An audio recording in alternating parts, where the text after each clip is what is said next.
Hello again, welcome back to the Telltale channel. Today's story is The Elves and the Shoemaker. Be sure to pay close attention to the story and watch it all the way to the end for the quiz and fun facts, and remember to help the channel grow by subscribing for free.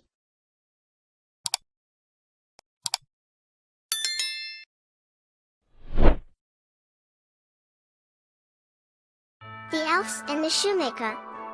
Once upon a time there lived a shoemaker and his wife. The man was a good shoemaker and he worked hard, yet he and his wife were very poor. As time went on, they grew poorer and poorer. At last the day came when all the shoemaker had left was one piece of leather. It would make only one pair of shoes. That evening, before he went to bed, the shoemaker cut out a pair of shoes from the leather. Then he left them on his workbench, all ready for him to sew next morning. As they were going upstairs to bed that night, the shoemaker spoke sadly to his wife. "I have used my last piece of leather," he said. "I have cut out one pair of shoes, tomorrow I will sew them. When they are sold, I do not know what will become of us." The next morning, the shoemaker got up early and went into his workshop, ready to make the shoes. On his bench, instead of the leather that he had left cut out, he found a pair of shoes, already made. He was astonished and did not know what to think. The shoemaker took the shoes in his hands and looked carefully at them. They were neatly made, with not one bad stitch in them. He showed the shoes to his wife, who said, "I have never seen a pair of shoes so well made. They are perfect." The shoemaker and his wife could not think who had sewn the shoes. The same morning, a lady came into the shop, to buy a pair of shoes. The shoemaker showed her the pair he had found on his bench.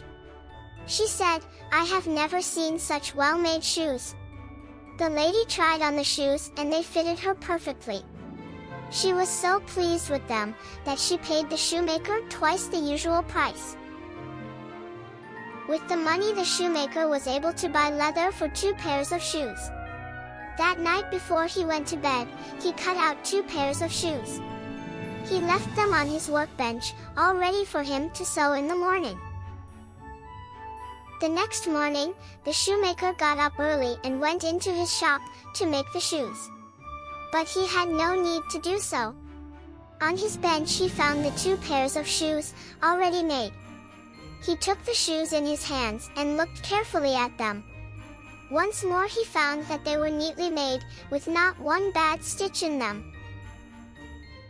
That morning, a man came into the shop, to buy some shoes. The shoemaker showed him the 2 pairs of shoes he had found on his bench. The man said, "I have never seen such well-made shoes." He was so pleased with them that he bought both pairs of shoes. He paid the shoemaker twice the usual price.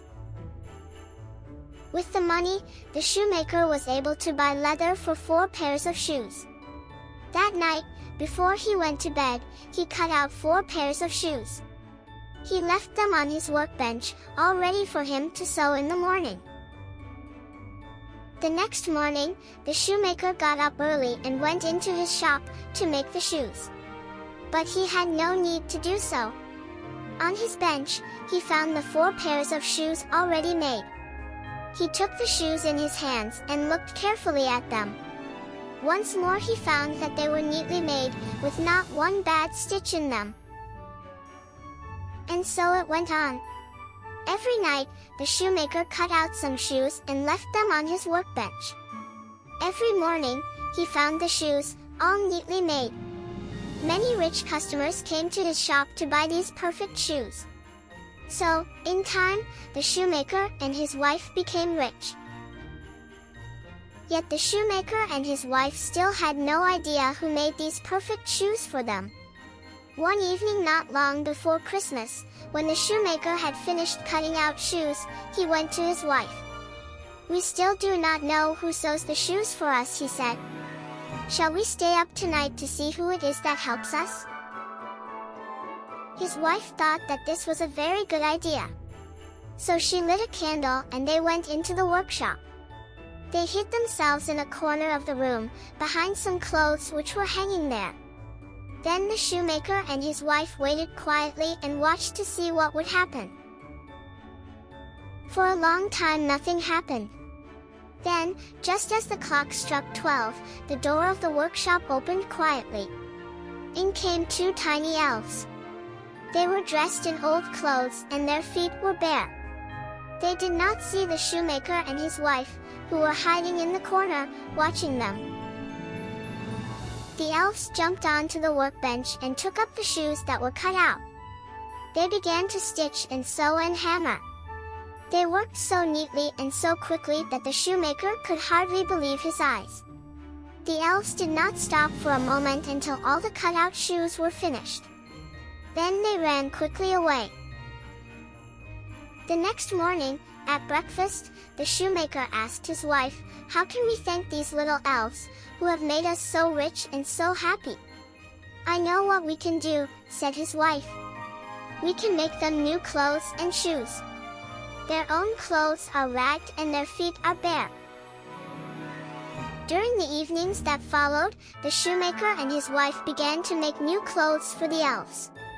The shoemaker chose the softest leather he could find. He cut out two of the tiniest pairs of shoes you have ever seen.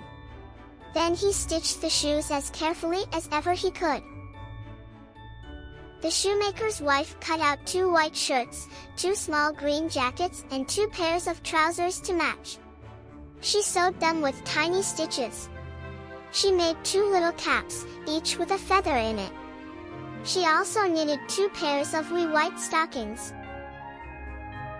By Christmas Eve, the tiny clothes and shoes were finished. The shoemaker cleared the leather and the tools from his workbench.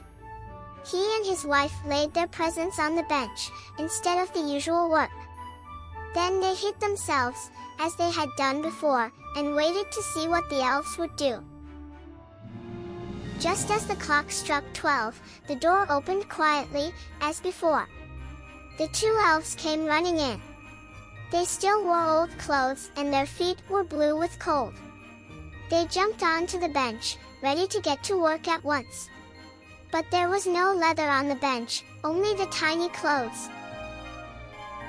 The elves were astonished at first and then they were delighted. In no time at all, they were out of their old clothes. Then, talking and laughing, they dressed themselves in the beautiful new clothes, the green jacket and trousers, the white shirt and stockings, the soft leather shoes and the little caps, with the feathers that nodded as they laughed. In their delight, the little elves skipped and jumped over chairs and benches. Then they joined hands and danced around, as they sang, "Now we are boys so fine to see, we need no longer cobbler's beat." At last they danced happily out of the door. The shoemaker and his wife never saw the little elves again. But, from that time, good luck was always with them.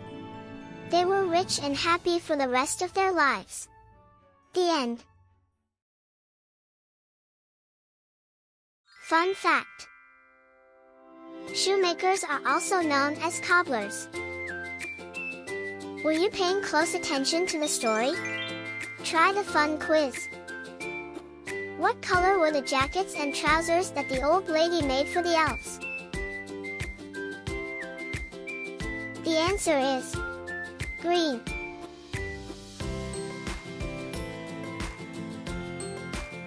What time did the old man and woman see the elves going into the workshop? The answer is 12 o'clock midnight. What material did the shoemaker make his shoes from? The answer is leather.